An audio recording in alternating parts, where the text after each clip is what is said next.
Hey, what's up, guys? This is Jeff Easterling with 343 Industries. You guys may know me better as @GrimBrother1. I'm actually here in the studio with a couple of very special friends of mine that I get the pleasure of working with on an everyday basis. And I want to go ahead and introduce them to you. We've got Jeremy. Jeremy, say hi to everyone. What up, guys? How you doing? And what is your full name and what do you do? My name is Jeremy Patenaude. I'm one of the writers on the franchise team, and so I help out with some of the overarching fiction across the universe, and I work with the books and stuff like that. And Tiffany, introduce the world to yourself. Hi, I'm Tiffany O'Brien. I work on the consumer products team. I'm category manager for the whole production side of consumer products, but I do a lot of work on all the novels and books. Awesome. So if you are still listening and still interested, you are probably wondering, what in the world are we doing here? Well, we're actually just having a little fun today, and we kind of wanted, instead of doing like a blog type thing like we normally do, wanted to give a little audio treat experiment and have a little bit of a round table discussion on telling Halo stories through our novels. And kind of the process involved there and some of the things that we're looking forward to actually coming up in the future. Halo is a huge franchise. Anybody that has kind of listened and watched our Vidoc and marketing and stuff, you know, we throw around things like it's a transmedia franchise and there's lots of different ways to experience a story, and that's very true. Obviously, Halo's primary mode of storytelling for the past 15 years has been through the video game medium, but one of our other favorite ways to tell stories, in fact, technically, the very first way we told a Halo story was actually through a book. And so we want to talk about just that process in general. And also, we've seen a lot of questions. I've actually seen it on social media and the forums several times for some reason. Just in the past month, as far as like people kind of jumping in and be like, I'm really interested in the books, but what order do I read them in, and which one should I focus on? Good question. Yeah, so we'll talk about that. So let's just start off, telling Halo stories through books instead of games. Jeremy, could you guys just give an overview about like what you maybe think are some of the strengths of telling some of the stories in our universe through books? Oh, absolutely. I mean, and I'll use Halo as an example, to be perfectly honest. When I first started engaging with the franchise, it was actually not through the books. It was through the games. And so for the first game that came out, I played it like crazy. And then about a year later, one of my friends that was also a Halo player introduced me to the Fall of Reach, and I was blown away by the fact that there was such an intricate backstory already woven into the universe. And that's sort of what my team and Tiffany's team have been trying to propagate, is that same sort of feeling of moving out from the game space into a very, very vast universe that's been just sort of expanded in every possible direction, in terms of themes, in terms of characters, in terms of locations, so that when fans come at it from a novel perspective, they're actually getting a full-orbed experience that the game can't really deliver because of the nature of the game, and all the things that go along with that. So, yeah, I mean that was my introduction into at least Halo's storytelling in terms of novels, and that's how I see it. And it's funny, we talk a ways about the bigger the universe expands, in some ways the more difficult it becomes, because you always want to be able to let new fans kind of jump on board and feel like they're not missing anything, but you also want to reward kind of that investment of longtime fans. And so even just picking the stories that we tell can be kind of crazy. And Tiffany, you work not only with some of the creative, but the lion's share of what your responsibility is in a lot of ways in the overarching responsibility of like what kind of stories do we tell, and like how does it all fit into even the bigger picture from a production standpoint and marketing and timelines and everything. Can you talk a little bit about your perspective on telling stories through novels?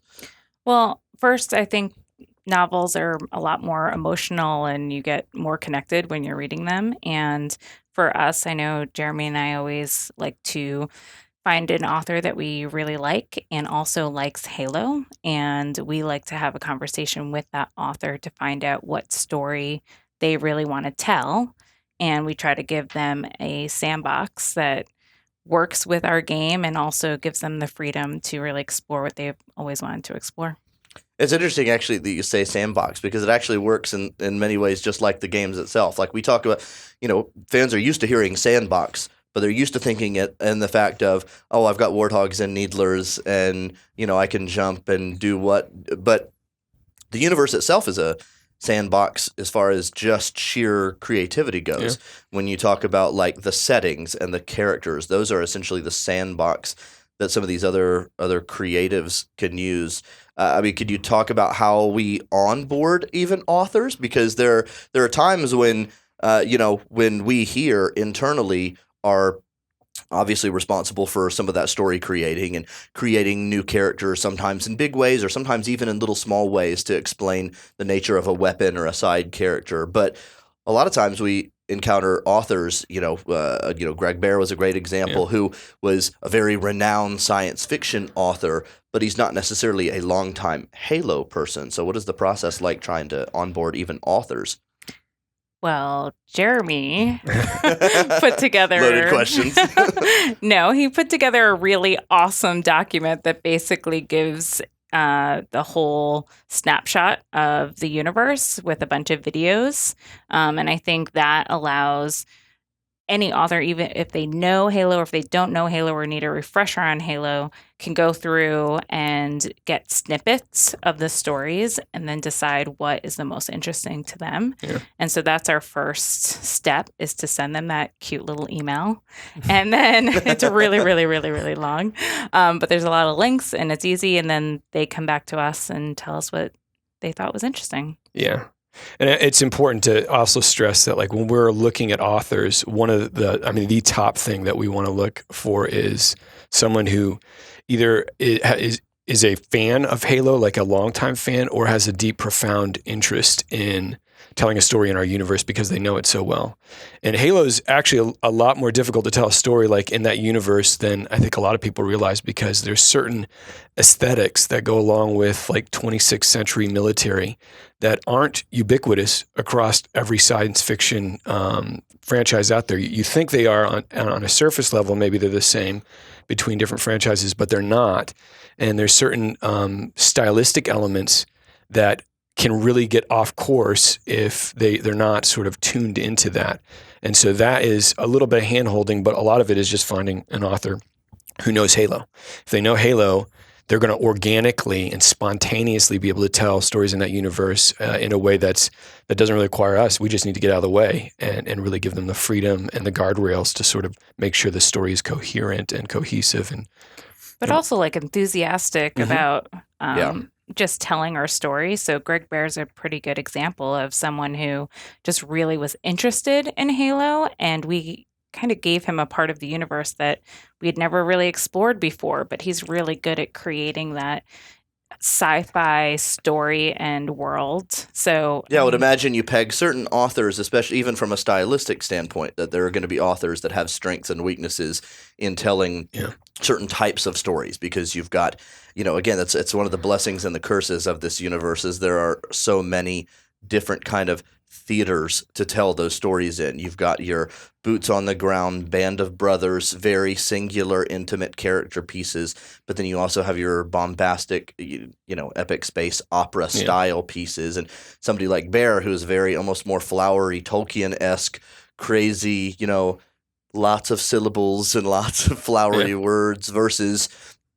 other authors who are more, military fiction focused, perhaps. Sure, yeah. And sometimes those authors bring us in a space where we've never really explored, like Denning doing kind of a mystery kind of situation. That's not something we normally do, but I think he really brought a whole different perspective. Yeah, crime scene investigator in Halo. Mm-hmm. Yeah, that's one of the things that I love about Denning, and about just the fact that our universe is so robust, and this is just the nature of the last 15 years, that folks can step in and they can really put their spin on it. And that's what Denning did with Last Light, and what he's doing with Retribution right now, which is just creating this aspect of our universe that's never been explored before, But because of the breadth of the universe in terms of its content and the different locations and characters, it's absolutely something that would be expected, but just not something that we've ever displayed before. So that's one of the benefits to having authors who know how to tell a certain type of story come in and basically put their spin on the universe that we hadn't previously ever even encountered. And we're closing in. I think we're either at or about to pass the 20 novel mark. We're Wow. we're right in that zone, at least plus minus. In the past few years, I know fans have kind of even experienced a boon in that respect. Especially, I remember us releasing the novel listing for 2015, I think it was, in one of the issues of Cannon Fodder, and it was just like boom, boom, boom, this story here and this. And I remember seeing reaction videos and forum threads of all the excitement, which was really, really cool to see. And I mean, we've worked with over, again, right around 20 novels with several amazing authors, all with various, talents and like stylistic preferences, and real recently we released another anthology similar to what we did with Evolutions, Fractures, and man, Fractures was awesome, and getting to work with some new authors, but also acting as a springboard for future stories to kind of come from that as well. Yeah. Well, and we got to kind of we added Joseph Staten. His story was in there, and Tobias Buckell. So you've got authors from previous novels getting to not retell their story, but jump into the Halo universe, which is cool. And speaking of Tobias, that's next up on deck is Halo Envoy. Yeah. And April 25th. If I'm not mistaken. Pretty exciting. I'm super excited. I know it's hard because we all work like books ahead. Some of the fans asking me about something, and I legitimately had to think. I'm like, I actually don't remember because it's about to come out, but it's like 2 books back. It's, I got a file on my desk right now that I need to review for later on this year, for late this year. So I'm always out of sync with what's going on. There are some things, some characters I really fell in love with Envoy, and we don't want to spoil too much because it's about to come out, and some things that long-time fans I think are going to encounter in there that they'll find very pleasantly surprising, which I'm looking forward to. And we mentioned earlier that a lot of people are asking, what is the recommended reading order, which I think is a great question. And I think everybody, there are some different answers, and I've actually changed my answer. I remember, years ago, I was kind of more like, no, you read them in fictionally chronological order. I mean, that's how I have them on my shelf. I have them organized in fictionally chronological order. That's difficult because some of them skip ahead. Yes, it is. I mean, even the very first book covers decades, or you get the things like some of our anthologies, and the stories take place all over. And I remember, when I was younger, talking to my dad about asking what order would you read the Chronicles of Narnia in, because that's a series just within one series that jumps around, and he talked to me about like why the release order works the way it does, because even though you're going back and forth in time, there are things that are set up in certain ways. Yeah. And even if you just watch like in a film, you'll have flashbacks. Well, they put that flashback in the middle because you're being told that information a certain way. So I think I've changed my tune. I think like new time readers, first time readers kind of especially would benefit from reading things in a release order. But that's just me. Do you guys have similar thoughts or differing thoughts? My first one was Cryptum, so not the first one. Welcome to it. The deep end. Then I went back to Fall of Reach, and then I kind of went back and forth between books. I think Cryptum's nice because if you don't know anything about Halo, you can read it and get it. It's just a good science fantasy novel at that point, yeah. But Fall of Reach kind of gives you a good base, right? And then if you want to switch around, I think you can. Yeah. I mean, it's kind of funny because no one ever asks. So when I get asked the question, it's always like, I'm working on this book or this part of the game. What story should I read to sort of inform that? So like here, that conversation's different because I'm picking out a specific story that this is 26th century Marines, in the trenches fighting against the Covenant. And so I can tailor it that way. But when it comes to like telling them broadly, it really depends on the person, because I think a lot of people would like to start chronologically if they can, but maybe in the human era, so they get their footing in like sort of the standard fare. This is what it is to live as a human in this time frame with the covenant. Because it'd be very different than, like, let's say starting with like Broken Circle comes to mind, because there are no humans. There aren't, Like, I mean, at all. So that would be first, an like, odd one to try to maybe introduce yourself to the universe. It'd be a really cool look at aliens, but with zero context. Well, the first to 4 what novels that means. chronologically would really put you, I mean, they're important and significant and foundational, but they would put you at a disadvantage for understanding the sort of the culmination of the universe, which is right in the center of what we're all working on right now. So, yeah, I mean, I would say that. I'd also say that I think the perspective of looking at it in chronological order is good, but it defeats the fact that the franchise itself is acting as a storyteller in evolving how the layers are put one on another in actual publication release, in the sense that what you were just sort of tapping on earlier, there are elements of Fall of Reach which are very raw because they're at the foundation of the universe in terms of sort of the way that they were set up. But there's things that have evolved along the way, like the introduction of the elites and different other components that sort of had to be tailored as we sort of grew across the franchise in different directions. And I think that's an advocate for reading it in publication order, because you're starting out at a base sort of foundational level in terms of the interpretation and the understanding of the universe, and then as it expands from one book to another, even if it goes linearly in terms of chronology, it's expanding in terms of tone. It's expanding in terms of what do we expect the audience to know 15 years into this thing. It's like the book's knowledge themselves is growing along with you. Because the franchise is really a cipher for what the authors are saying. And therefore, like when a book comes in for us, I'm familiar with, what a fan at 15 years, 16, 17 years into our franchise's history will understand and process. And that's not the same question that the early authors were asking or the earlier publishers were asking, because they didn't have that time frame. And I think that's important in evaluating how you sort of tackle a franchise, especially if you're new with it. But if you've played a lot of the games, or if, let's say, you're playing ODST and you read New Blood at the same time, both experiences are enhanced, because they're complementary. Correct. So the same thing happens with if you're reading, playing Halo 4, the Kilo 5 trilogy is really nice because you've got all this stuff going on, introducing different, enemies. You brought up actually a great point. That's a great example with ODST, because each of those products, if you just play the game and don't read the book, you miss out on nothing in the game. And if you didn't play the game and actually just read the book, not playing the game actually doesn't mess your book experience up. In fact, the New Blood in particular, because it does a good job of actually kind of looping you into what happened in the game. But it's a great example of standing alone. They're awesome, but peanut butter and chocolate, those things together, like you really now all of a sudden have a very enhanced experience and perspective, which is what we can, I think, ultimately hope for. And that's what we try. We try to make sure that there's not too heavily interdependencies like created in there, so that they can live on their own. Yeah.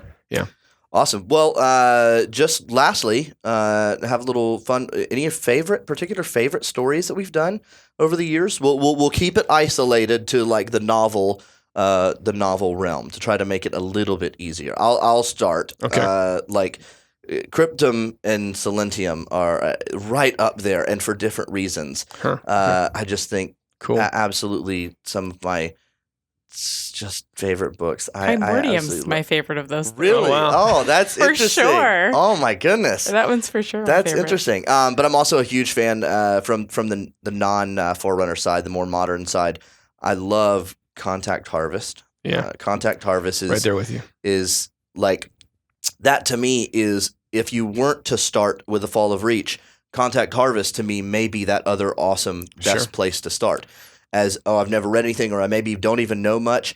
It's a first contact story still. It's like you've got incredible, like larger than life characters. You've got these mysteries and reveals and things that that are mysterious to you if you're just coming into it. But if you do have the experience of playing the game, now all of a sudden takes on an entirely new meaning. Also, like they present these massive backstories of things that you had only hinted to you in the game space. And so being able to see stuff what with AIs and AIs. I mean, there's so much stuff in there, and it's been built on since then.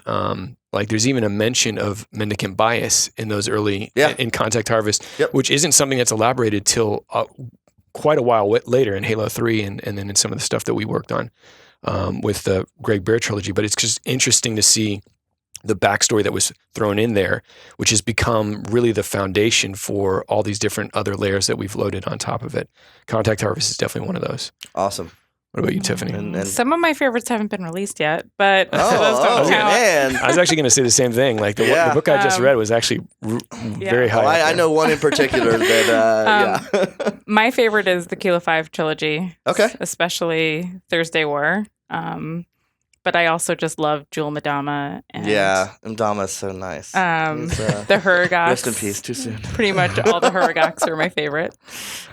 It's true. You do love I really do. Huragox. They're adorable. This is a floaty, gassy little cuddly In my head, bumpkin. they're adorable. I don't want to think about what they really look like. Yeah. I mean, I think awesome slimy pets. For me, it's kind of interesting while you were saying that, because I was thinking about like, okay, what was when I was actually just a fan, and it was before I even was, working on this stuff firsthand. I was thinking about like the first, I loved Fall of Reach, but I remember spending a lot of time on First Strike, which is interesting because that usually slips under the radar. But First Strike for me was I think first exposure to Spartans, really operating in a military way on Reach in the sense that they weren't training. It wasn't, some of the recruitment stuff that happened early on during the Spartan 2 program. And it was them fighting for the defense of Reach. So I think that was, in terms of historically, like my foundational story, just some of the stuff that happens there. And there's some craziness that happens in that book. That's wild. But the bottom line is like some of those scenes on Reach when they're defending the orbital generator, or when dude, just the descent, knife 2-6, the longsword, protecting them on the way down on the Fred leads them down on the Pelican, like. It's pretty wild. And we've basically, like in the last book that we worked on, that just went back to the author for a final editing pass, we mentioned something that happens in that book, echoing an event basically that one of the characters in that book remembers, and it still haunts him what happened, that scene. So yeah, I'll just drop that in there. It's cool. It's cool to be able to layer stuff like that. Yeah. Later on, as we sort of develop and expand the fiction in different directions, or double down on areas that we know that fans like, it's good to be able to call back to some of the stuff that we remember and resonates with us, and be able to weave those things in there, hopefully in a way that's compelling. Well, with hopefully your guys' appetite sufficiently whetted, we're going to go ahead and close there. And don't forget that our next book is coming out very, very soon. April 25th is Halo Envoy by Tobias Buckell. You'll definitely want to grab that, and it's available all of the normal ways in touchable paperback and downloadable digital form and audiobook. So make sure you grab that and keep up with us. You can just follow us at Halo on Twitter and check out Halo Waypoint, and we've got lots more goodies to come. So we thank you for joining us today and look forward to talking to you soon.